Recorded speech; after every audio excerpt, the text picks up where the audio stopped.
Gusto mo ba manalong presidente si Sara Duterte? Hindi sa gusto ko. But I also said that, I'm qualified to be a political analyst. Unlike some people, I'm saying she's the woman to beat. Look at the surveys, and not only the surveys, kasi Bisaya ako, Karen. Not that I want, but that the people also I mingle with, they all say the same thing. If you hold elections now, VP Sara will win.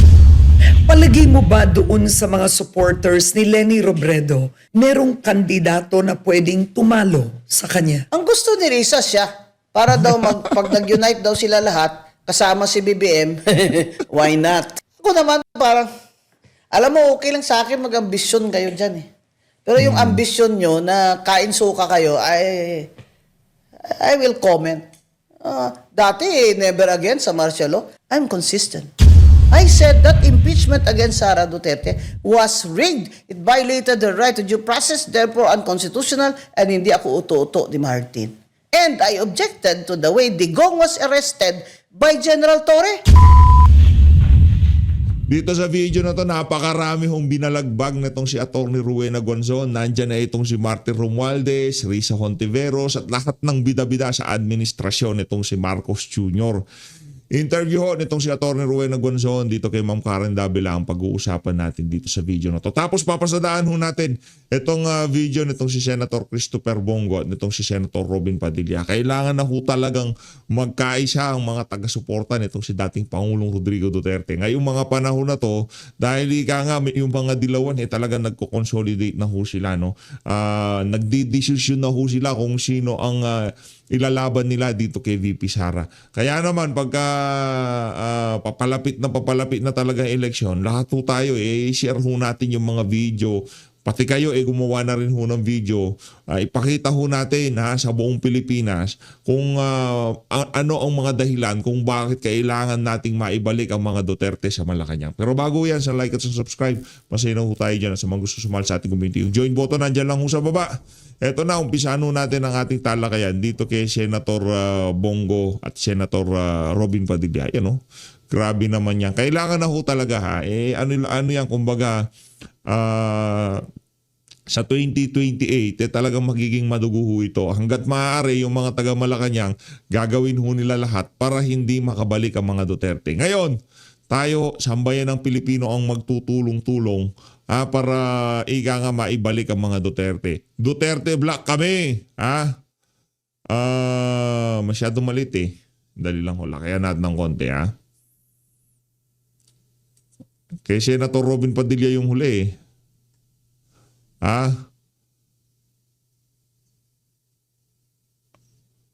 Kayo na lang sumama. Matindi talaga ito. Basta tuloy-tuloy lang ho tayo. Pagka gusto nyo gumawa ng sarili nyong reaction video para mailabas ang yung saloobin sa social media. Iba kasi pagka yung mga ordinaryong netizen ang nagsalita. Pagka ho kasi mga political vlogger yan, automatic na na ho yan, kumbaga araw-araw na ho natin ginagawa yan 'Di ba? Araw-araw at saka yung format ba ng ating mga programa, yung ating mga punto de vista, ang ating pananaw sa mga nangyayari ngayon sa ating bansa. Minsan kabisado na ng ating mga kababayan yan. Hindi pa natin binubuka ang bibig natin. Alam na nila kung paano natin kilatisin yung mga kaganapan sa ating bansa. Mga issue ba? Pero pagka ordinaryong Pilipino ang nagsalita, talagang merong karga Talagang masasabi mo na hindi to vlogger, talagang naglalabas lang to ng saloobin nila.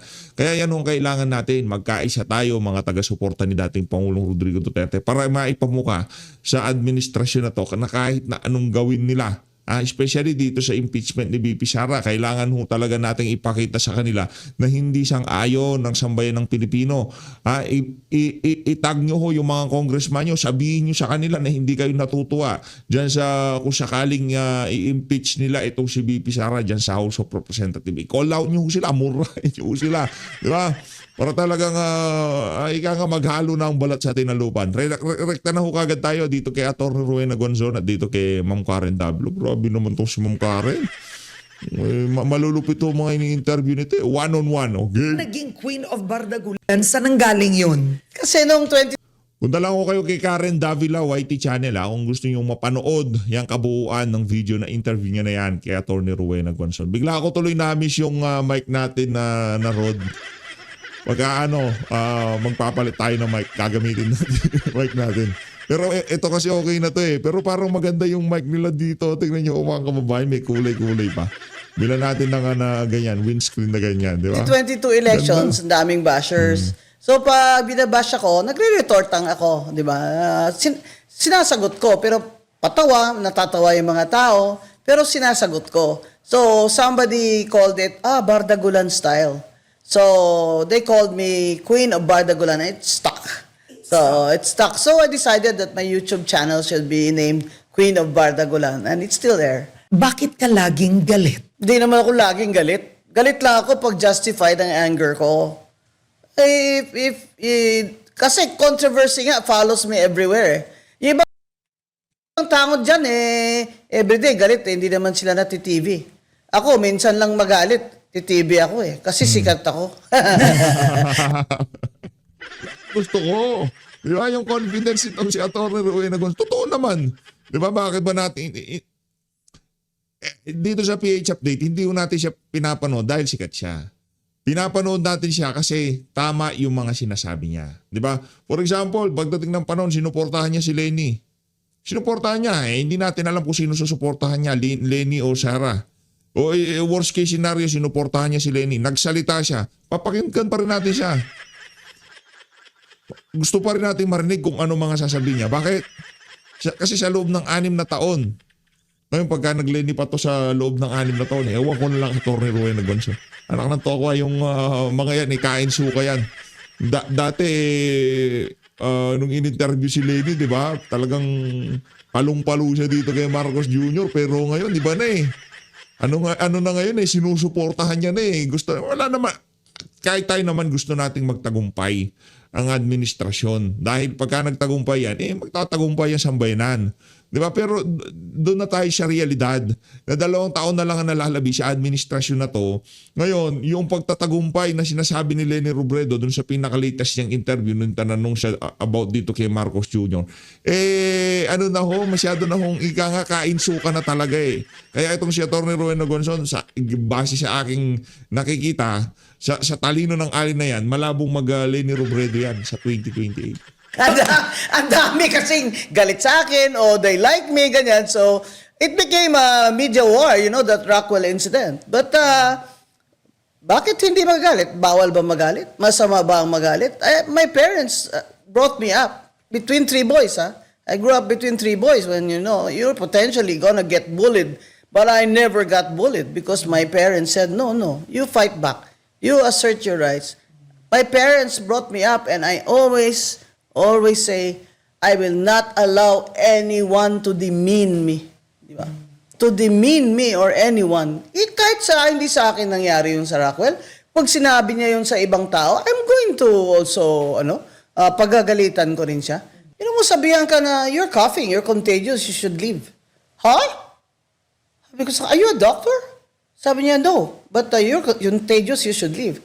Sabi ko, if you're afraid of getting sick, why are you in the mall? Do you live here? Sabi niya, yes. Sabi ko, I don't think so. So nagtatalo na kaming dalawa. Alam mo, I was willing to just say, di ba? And walk away. Pero sinabihan ako don't you have money to buy a mask? May sira Buti nga, hindi ko sinuntok Sabihin pa nila, itong si Rowena Guanzon, laging galit. Bakit? Nagalit ba ako sa mga bata? Never. Because they are innocent. Hindi ba pwedeng hinayaan nyo na lang? Alam mo, Karen, I was kinda, I gave that some allowance. No? I said, you apologize to me. Everybody makes a small mistake. That was not a small mistake. It was intentional. It was intentional to humiliate me. And dami kong mga dabarkads doon, yung mga retired doon sa Rockwell. Feeling ko talaga yun na talagang trinabaho itong si Atty. Rowena Guanzon. Kasi nung mga panahon na yun talagang itong bardagulan ko talagang mainit na mainit po yan sa social media. Pero nabaligtad pa ho niya yung sitwasyon. Talagang na-explain niya, napaliwanag niya na maayos yung sarili niya. sa sambayan ng Pilipino. Kaya imbis na yung mga pinklawan at dilawan galito sa kanya noon lalo na yung mga kampo ni Risa Hontiveros. Galit na galit sila kay Atty. Rowena Gonzon. Pero nung nararamdaman nila na nagbabago na yung timpla ng publiko kaugnay doon sa kaganapan na yun, nakisimpatya na rin ho sila dito kay Atty. Rowena Gonzon. Ako noon dito sa PH Update, talagang natin yan, sinabi ko naman sa kanya, Atty. Rowena Gonzon, PH Update, bata mo yan, di ba? Pagka tumakbo ka ng pagka-senador, anak ng toka, susuportahan kita. Yan ang sinasabi ko sa iyo. Senator Rowena Gonzon. Di ba? Hindi ho natin kailangan yung mga politiko, kailangan natin yung mga nakikipagbardagulan. Rodante Marcoleta, Alan Peter Cayetano, Rowena Gonzon. Hindi ho natin kailangan yung pasway-sway lang sa timpla ng politika. Hindi ho yun. Dapat may paninindigan ka. Isipin nyo na lang ho kung senador ngayong mga panahon na yan si Rowena Gonzon. Di ba? Isipin nyo na lang. Di ba kung anong klaseng pangkukulaut ang gagawin niya sa administrasyon itong si Bangag para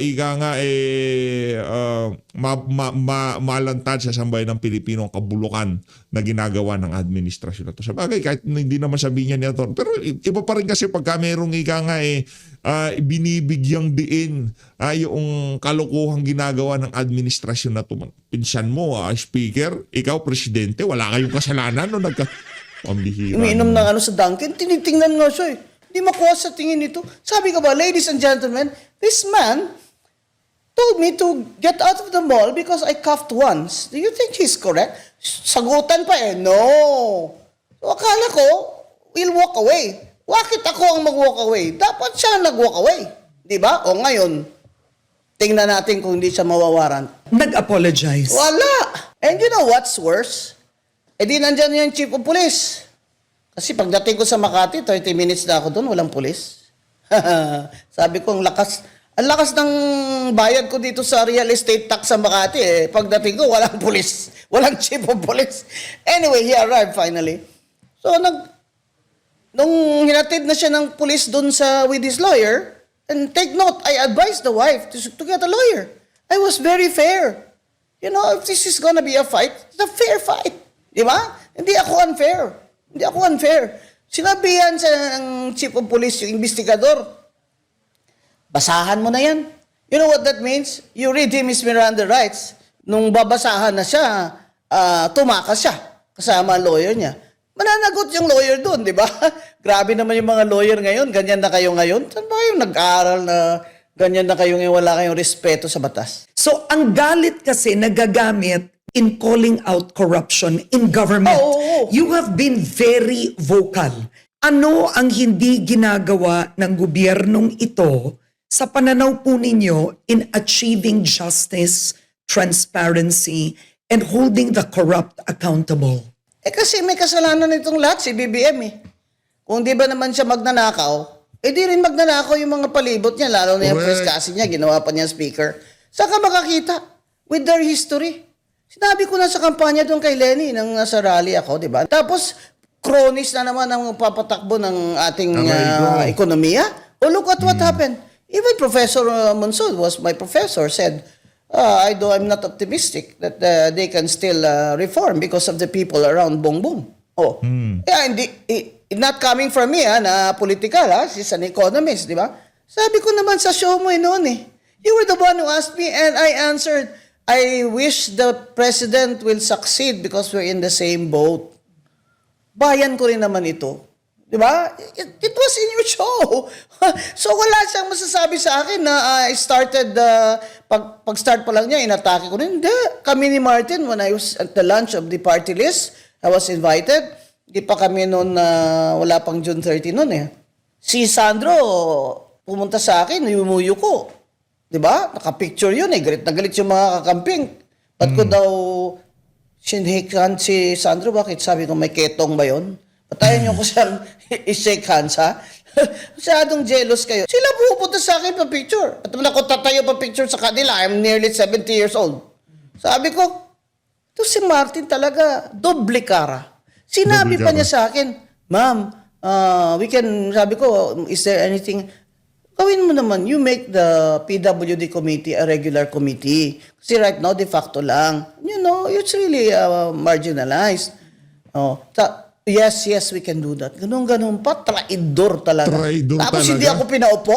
Ang kapal ng mukha talaga nito si Martin Romualdez, ibang klase talaga to. Kasi ano daw, whatever daw. Pero ang totoo naman talaga. Bigyan natin ng... Utos ni BBM yun at ng gang niya. So, ba't ako, the fire in my belly, Karen? Correct. Is- Feeling ko talagang feeling ko kung politika sa House of Representatives, sa tingin ko, itong si Rowena Guanzon, hindi, meron ding grudge siya si Martin Romualdez eh. Kasi campaign manager ni ni Marcos Jr. noong 2022 eh. 2025 si Abalos eh. Sa tingin natin merong sama ng loob sa iyo si Martin Romualdez dun sa Coca-Cola mo. 'Di ba? Ina niya binitbit niya yun. Ngayon nung nakita kayo diyan sa na yan, party list lang niya yun, pakitang tao, pinapakita lang niya na siya, statesman. It's very useful for the country. Why? Because people like me have nothing to gain. Diba? I have nothing to gain personally from this. I call them out. I call them thieves. I call them, what do you call this? Idiots. Because I have nothing to gain. And a lot to lose. And yet I do it. Why? Because I have love for my country. Balikan lang natin konti para yung viewers natin, they'll remember history. Tumakbo si Attorney Guanzon bilang party list representative of the P3PWD party list. Substitute, ma'am. Oo. As substitute, Substitute ka. Kasi So- the first nominee already took her oath, but her daughter had stage 4 cancer.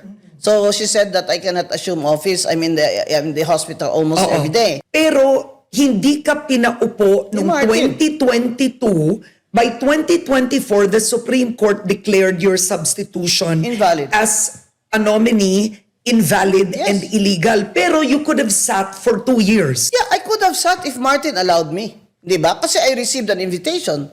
Saan ka makakita sa bayang ito? You'll receive an invitation from the House of Representatives na may SONA, di ba? And you are expected to take your ceremonial oath there. That's why I'm questioning that rule now in the Supreme Court. Bakit nanalo ka na, na-proclaim ka na ng COMELEC, nag-oath ka na sa huwes, hindi ka pa rin congresswoman when the Constitution says that your term begins on June 30? Hindi ba personal ang galit nyo kay Speaker Romualdez kapag binabatikos nyo siya sa pagnanakaw, etc. Iisipin ng ilan, personal yung galit ni Attorney Guanzon. Hindi naman yan personal eh. Kasi alam nyo, wala naman ako, palagay nyo, namulubi ako dahil hindi ako nakasweldo. Hindi naman yung personal eh.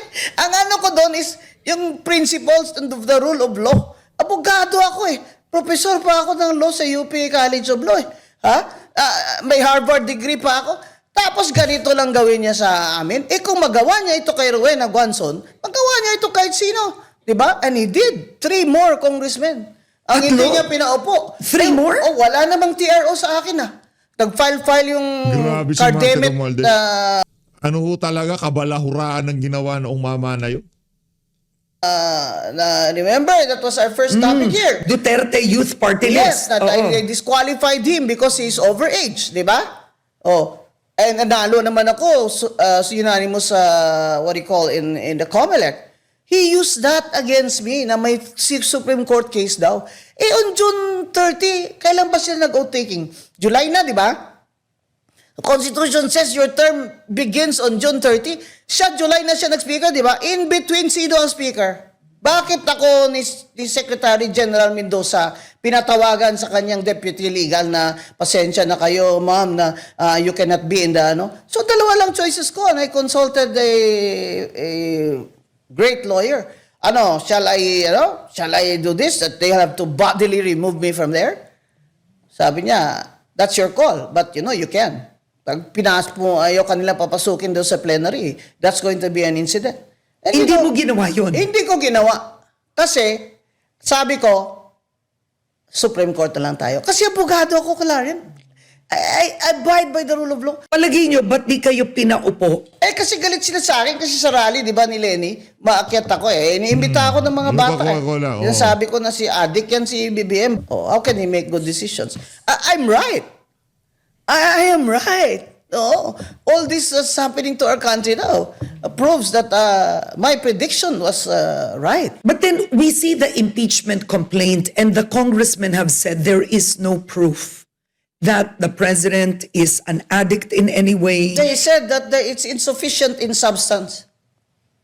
It's sufficient in form, but not sufficient in substance, and therefore they will not send it to the plenary. But that's wrong, because they should send it to the plenary. That's in the rules. Let the plenary decide if it's insufficient in substance. But of course, BBM is majority there, Sandro is the majority leader, wala naman talaga siyang hiya.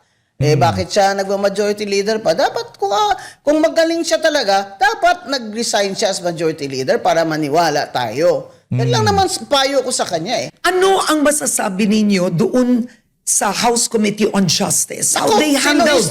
Si Luistro pa ang chair. Isa pa yan. Dapat mag-resign yan Grabe yan si Luistro. Grabe yan, pro Martin, pro BBM. May AX, Grabe, TAX no? dahil sa speaker. May ganito, bilyon dahil sa speaker. Kulang lang sabihin, may ulan, may lindol, may baha dahil sa speaker This is the same Congresswoman Luistro who admitted that she hid her husband who was accused of rape. He was accused of rape. Dapat nag-surrender siya. Tingnan mo si Revilla. Di ba nag-surrender siya? Eto, rape ha? Non-bailable. Sabi niya, Pinagmalaki pa nga niya sa akin, yun ang tama Anong klase abogada ka? Abogada ka? Dati ka pa daw fiscal? Accused of rape ang asawa mo, hindi mo pinasurrender? May dapat sa'yo ma-disbar, Congresswoman Luistro. Lumalabas lagi yung fabricated cases of rape ng asawa ko.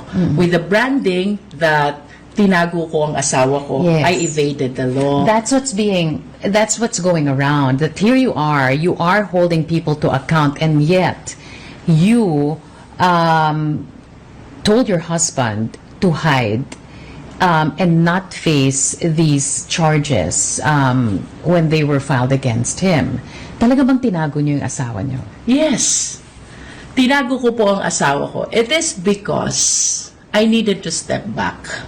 Pero ma'am, baka kasuhan kayo ni Congresswoman Luistro of slander right now or libel, destroying her Congresswoman reputation. Luistro! Make my day. Balikan natin ngayon ang impeachment. Grabe, no? Galing nito. Hindi mo, wala ho siyang abogado nga naman, di ba? Sige, subukan mo. Try lang natin, di ba? Hindi lulusot ito. Hindi tatagos ito kay Jinky Luistro. Hindi tatagos itong si Jinky Luistro dito kay Atty. Rowena Impeachment Gonzon. complaint. Dami lang naman yun. That's a dummy complaint. Yung sabi nga ni Congressman Erice, that lawyer is the lawyer of Lisa Marcos against Glenn Chong. Paano kami maniniwala dyan? They just did that para mabar yung any other complaint. Nag-file pa rin ng Makabayan. Yan naman ang gusto ko sa Makabayan, consistent. BBM resign, Sara resign. Itong si Risa Ontiveros ng Akbayan Dati, never again. Ngayon, why not? Maririnig mo ba siya? Nagsasabi ng BBM resign. Kabayan is consistent. Diyan ang mga kasama ko noon sa UP. Mga kabatch ko yan si Lisa Masa. Consistent yan. Di ba? Akbayan gusto nila, Sara i-impeach, saka na lang daw labanan si BBM. What kind of thinking is that? Anong klaseng strategy yan? I think ang gusto talaga nila mayari is BBM gang will support her either as vice president, di ba? Pero dreaming na yan na tatakbo sa president dahil hindi tatakbo ang BBM gang. Mas guwapo naman si John Vic Remulla kaysa kay Lamas. Tatakbo yun. Sabi mo, ma'am, Bardagulan. Bakit? Bakit kayo magagalit sa akin? I'm a private citizen. Sue me. What can the president do in the last 2 years of his administration that would really make a difference? Kasi naging whistleblower siya naglabas nung yung mga flood control. Hindi totoo yan, ma'am. Because I think, eto na naman, prediction ko to, kaya makinig kayo lagi sa akin. Tunay akong analyst. Sa first 3 years nila, ang plano nila is kaukaw ng kaukaw. Nakaw todo-todo. And they use the budget. That's why yung yan mortal sin nila to our democracy is that they used Congress to loot our taxes. Mortal sin yan. At ngayon, hindi nakukulong. Walang nakukulong. Si Revilla nakulong. Ano ba yan? Palit ulo? Ay, hindi. 2 years to go. Dapat ipakulong ni BBM si Romualdez para tumahimik ako. At tumahimik yung mga tao who are supporting me.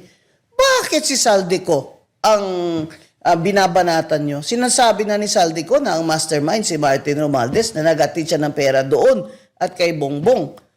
Pinalayas nila kasi, ayaw nilang magtestigo. Ngayon, gusto na magtestigo, ayaw naman nilang pabalikin. Kunyari lang yun. Bakit si Senate Torping Lacson sa Blue Ribbon in-invite si mag-testify by Zoom, si Saldico? Nung lumabas na sa ibang network yung part 1, part 2, part 3 ni Saldico, ayaw nang ipatestify doon by Zoom. Ano ba talaga, Senator, ang rules dyan sa Blue Ribbon Committee? Dapat what is good for the goose is good for the gander. Di ba? Ganun lagi yung mga Inglesero. Bakit naman ganun? Dapat pinatestify nyo na. Kasi kung pinatestify nyo yun, di part of the records na yun ng Senado, ang sasabihin niya na naghatid siya ng pera sa kay Romualdez at sa bahay ni Bongbong at sa Malacanang. Ang sinasabi mo, whistleblower si Bongbong, that's not true. He admitted there was a U.S. State Department report saying that the corruption in the DPWH is massive. That's why he did that. At saka, yun na nga ang analysis ko na 3 years come, and then on the 4th year, look like a hero. Hero ba siya? Naniniwala ba kayo na posibleng makasuhan at makulong si Martin Romualdez? Pwede. Kasi bakit nila pinakasuhan si Revilla at pakulong nila?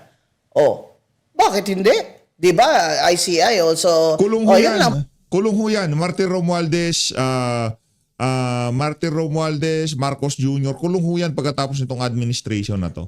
At sa tingin natin itong si Saldico, pagka nagbago ng ihip ng hangin, uuwi yan. Uuwi yan sa Pilipinas. Kaya kung ilalaglag na niya, mga dapat ilaglag doon sa mga panahon na yun, maganda. Pero kailangan niya umuwi. Isa ho siya sa mga susi. Actually, nalabas niya na lahat. Kumbaga, ilagay lang natin sa record yung mga sinabi niya. Kasi yung kanyang paglalahad, ang dating parang nagka-idea tayo pero hindi naman maparusahan yung mga binanggit niyang pangalan. Kumbaga, kumbinsido ang sambay ng Pilipino na ang mastermind si Marcos Jr. at si Martin Romualdez. Kaso dahil sila nasa kapangyarihan, idinadaan nila sa teknikalidad na kesyo hindi naman under oath, hindi naman off the record yan, ika nga, di ba? Hindi yan hindi magagamit sa korte, di ba? Gusto ko kasi nila yung sumusunod lahat sa rules, di ba? Ayaw nila yung testify ka lang sa FB page mo, ayaw nila yun. Yun ang ginagawit nila, iniikutan nila yung paglalabas ng testimonya ni Saldico diyan sa kanyang FB page, hindi yan nakanotaryo, gusto nila nakanotaryo ngayon, pagka umuwi dito si Saldico, kinanta niya itong si Martin Romualdez at itong si Marcos Jr., doon na ho maghahalong balat sa tinalupan. Bilang na ho mga oras nito mga to sa laya. Bilang na, kaya tingnan nyo ho nangangayayat sila. Kasi maraming loose end kung tawagin dito sa ginawa nilang pagnanakaw na to. Ang dami hong ang dami hong butas. Ano yung mga butas na yan? Pagka panahon ng tag-ulan, panahon ng bagyo, sigurado maglalabasan. At ang galit ng sambayanan, matagin nyo, wala man bagyo doon sa nakaraan linggo, lumubog na naman. Walang bagyo, umulan lang, lumubog na naman. At sigurado ho tayo mga kababayan, sa loob ng 3-5 taon o isang administrasyon, ang problema na ginawa na ni Marcos Jr., hindi ho natin masusolusyonan. Ganun na ba kabilis magpatayo ng mga flood control? Hindi. Diba? Yung kanila, ang bilis nilang napatapos. Bakit? Dahil minadali. Ika nga puro substandard, walang bakal, puro buhangin, puro simento, ganun lang yung kanila kaya mabilis. Pero kung idadaan yan sa proseso, ika nga, ano yan, panahon ng bibilangin mo dyan kung talagang dekalidad at talagang pinag-aralan ng masinsinan yung mga infrastruktura na yan. Pero dahil nga minadali nila ang dating pa yung mga maanod na debris dahil dito sa mga ginawa nila na to, baka isa pa yan sa mga magiging dahilan kung bakit lalala ang baha ngayong mga panahon na to. Kasalanan nung talaga ng administrasyon ni Marcos Jr. Ngayon para sa mga pinklawan, yung mga dilawan, yung mga talyanista vlogger, di ba? Hindi nila binabanatan itong administrasyon. Alam nyo na ho ibig sabihin yan. Para sa mga kasama natin dito sa PHFD, ano nyo na ho, i-block nyo na yung mga yan. O kung gusto nyong reakan nyo. Sagutin nyo ho. Mag-comment kayo. Makipagbardagulan ho kayo sa mga yan. Diba? Ano ho yung mga yan mga bayaran. Galit na galit sila kay BP Sara. Pero pagdating kay Martin Romualdez na siya ang utak, base kay Saldico, siya ang utak ng kalukuhan dyan sa House of Representatives, talagang pinagtatanggol pa nila. Ang problema, kasi sabi nila, i-livestream nila, hindi nila livestream. Kawawa yung ICI. Sinabi ko na when I was in Europe, mag-resign na kayo, mga inutil kayo. Naiwan na lang ngayon si former Justice Andy Reyes. I mean, hindi naman siya makaresign, di ba? Di ba? Technically, that is already inutil. Anong nakikita niyong kalalabasan ng buong flood control hearings? Ang hearings na yun ng ICI, it was done to pacify us. That's why I said in the first place, ano yung ICI na yan? Si Bongbong din naman nag-appoint dyan. Siya naman namili ng mga tao. O sino una nag-resign? Di ba? Yung accountant? Yung accountant nag-resign Di ba? Ngayon, si Justice Reyes na lang naiwan. Because, how can I believe na yan? Kung si Justice Davide kaya nilagay mo doon, baka maniwala pa ako. Di ba? I'm nothing against Justice Reyes. Pero alam ko naman na former ES Bersamin also partly chose the members there. Di ba? At tapos nadawit siya, si ES Bersamin, Chief Justice, nag-resign siya. Kasi gagawin siya sangkalan. Di ba? Chopping board. Yeah, it's falling di ba? The boat is sinking, But di ba? what are you seeing? May maganda bang kalalabasan lahat ito?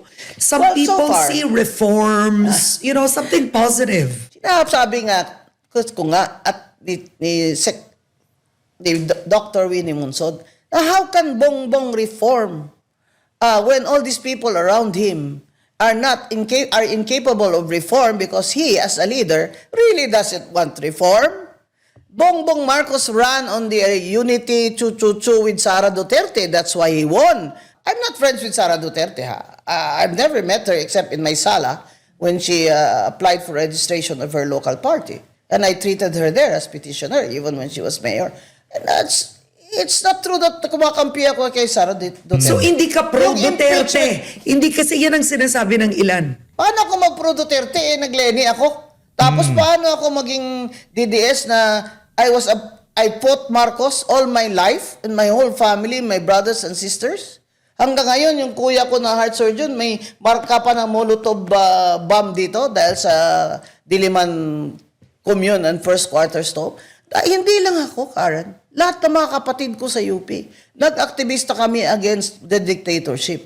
12 years old pa lang ako. I nearly went underground, but I saw my mother crying in my dreams. So I took that bus at midnight and went home from Dumaguete.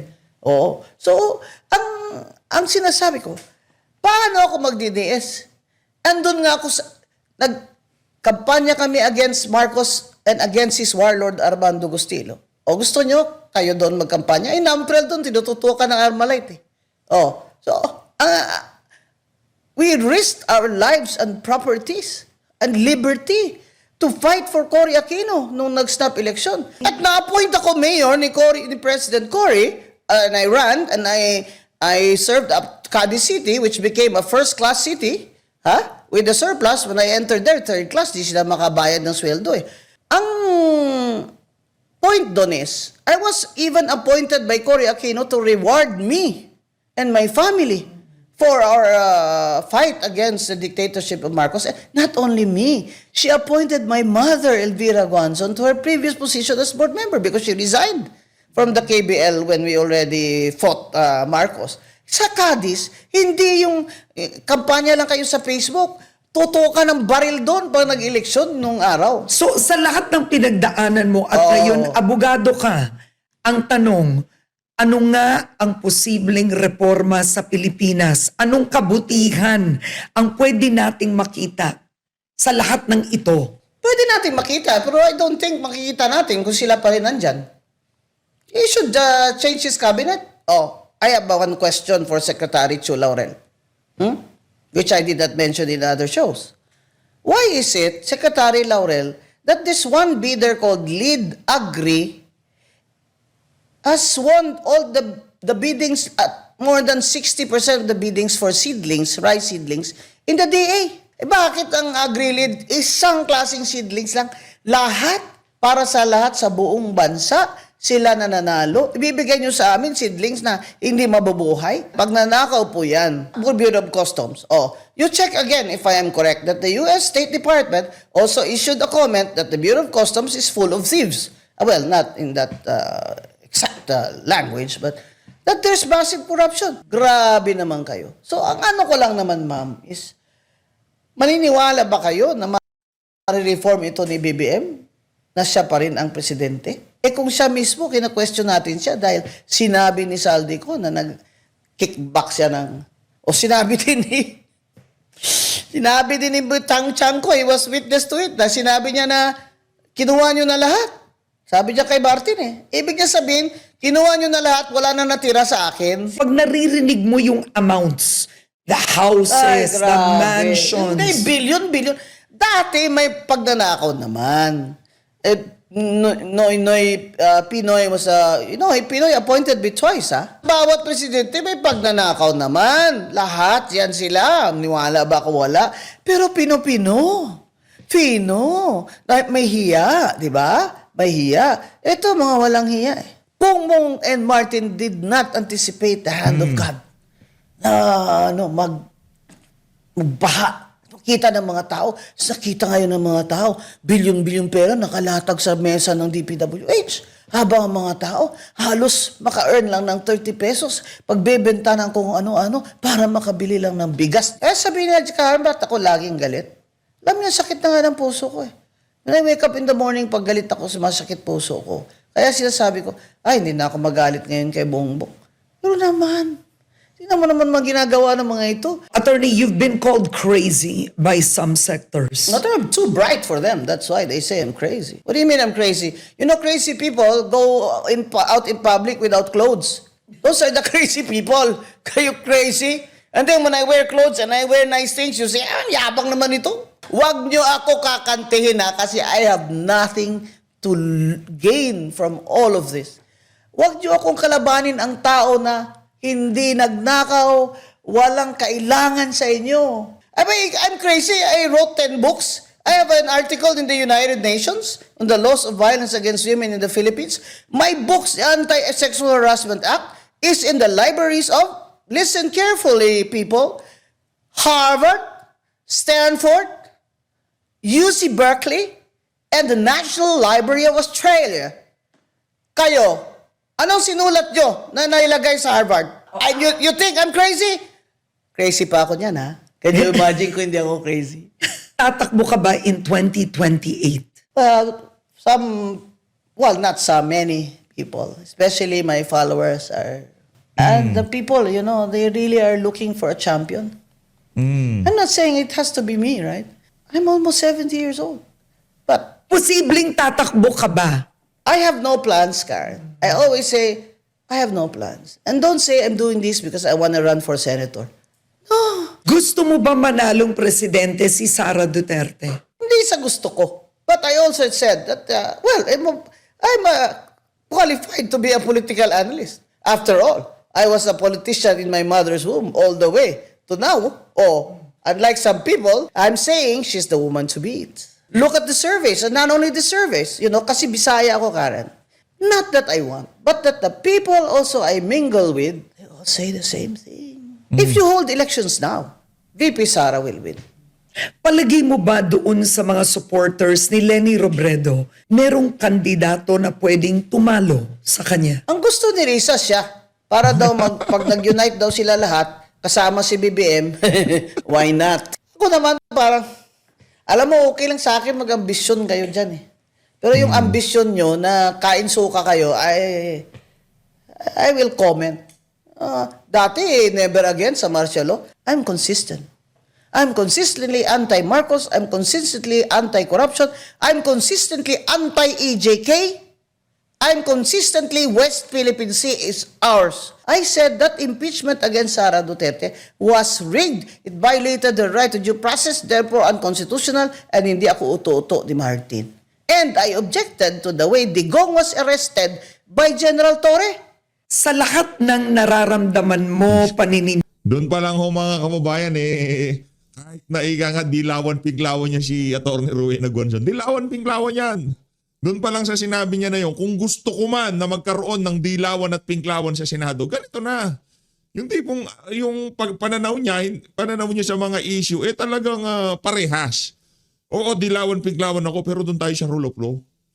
Doon tayo sa katuwiran. Yan si Atty. Rowena Gonzon. Kaya pagka tumakbo ng senador yan, anak ng toko. Siyempre, ang natin dyan yung priority natin, yung mga kandidato ni VP. Automatic na yan yung mga kandidato ni Vice President Sara Duterte. Sino yung mga yan? Possible candidate. Atty. Vic Rodriguez. Atty. Jimmy Bondoc. Yung malamang sa malamang kasama pa rin yung mga nasa Duterte. Ngayon, pagka napuno na natin yun, number 1 na natin itong si Atty. Rowena Gonzon. Hindi natin alam, baka mapasama sa ticket ng nitong si VP Sara. Hindi yun natin alam. Kasi sa lahat ng dilawan, pinklawan na maingay noong 2022 election, ito lang ho ang nakatawid. Ika nga napagtagumpayan ang tukso nitong mga magnanakaw sa Malacanang. Hindi mo siya yung kain suka kagaya nitong si Risa Hontiveros. Hindi mo siya gano'n. Pa-aktivista noong inoperan ng pwesto yung kapatid niya na nahimik siya. At ngayon balak niya makipag-tandem sa administrasyon nito si Bangag. Kawalang hiyaan yun. Indigan mo, ano ang kailangan para bumuti ang bayan? Mag-resign na si BBM. Sabi nila, same line na, you have to go to the top of it. Mag-resign na siya. He will not resign, so he has 2 years left. Kung may pwedeng gawin ang Pangulong Marcos Jr. sa last 2 years niya para mapabuti ang gobyerno, ano po yun? Number 1, lahat ng mga cabinet secretary na may issue, kagaya dyan mga sa customs, mga ganyan-ganyan, tanggalin niya, i-vet ng committee na hindi political. Di ba? Isa. Tapos si Secretary Vince Dizon should make true his word na kahit si Sandro Marcos ang investigation, iakyat nila sa ombudsman. Number 3, si Sandro Marcos ipa-resign as majority leader kasi nakakasama yun sa image niya. Isa pa, yung budget na yan. Bakit yung may mga pa dyan, mga unprogrammed funds, para pa yan? Yan ang source ng pagdanakaw eh. Kasi yung budget talaga, they use that, Karen. They use that to loot our taxpayers' money. Nakakahiya. Utang ng utang. Deficit spending kayo, I propose walang sweldo ang mga senador, presidente, vice president, senador at congressmen. Walang sweldo. Bakit in Venezuela when they took over, kalahati na lang sweldo nila? Deficit na tayo. Tingnan mo yan, pag walang sweldo, per diem lang bawat, at upo mo dyan, babayaran kung di ba mag 100% na attendance yan. Kung may makukulong, may magbabago ba? Will it change? Ipakulong nyo na si Martin. Yun ang importante. Will that change? Siya naman talaga mastermind Pakulong nyo na si Garjola. Pakulong nyo na yung mga contractors na yan na may ebidensya naman kayo. May kinatatakutan po ba kayo? Diyos, scared of God, man. Thou shalt not steal and pretend that you don't. Amendment ko lang po yun kay Moses. Okay. So, ang ko lang, ma'am, is, sabi nila, ganyan-ganyan, I'm very compassionate. I'm very affectionate. Sorry na lang na hindi niyo ma-feel yung affection ko. Okay. Pero I'm very affectionate. to children, especially my brothers and sisters and I are very loyal and support each other, and we have tough love for each other. So now there's an impeachment complaint against Sara Duterte.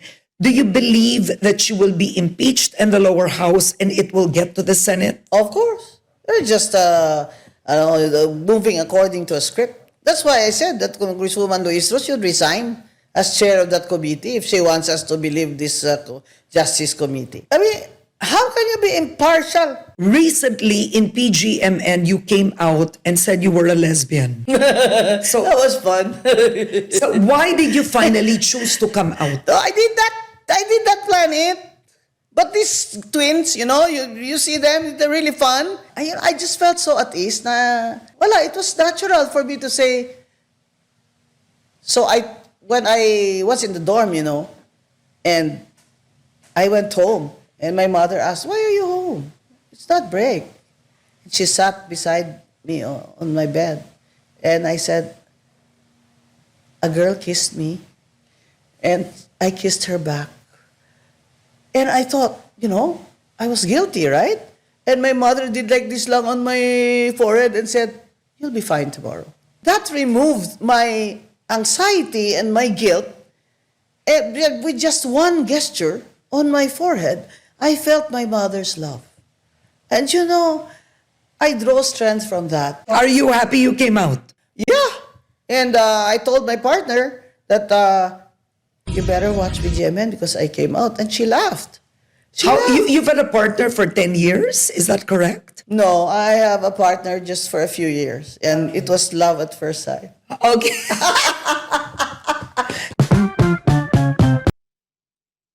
Ganda-ganda ng interview nitong si Atty. Rowena Gonzon. Ay na nga, dito na unang tatapusin ang ating reaction video. Maraming salamat sa pag-support sa Page Update. Mag-ingat po kayo lahat. Mahal natin Pilipinas.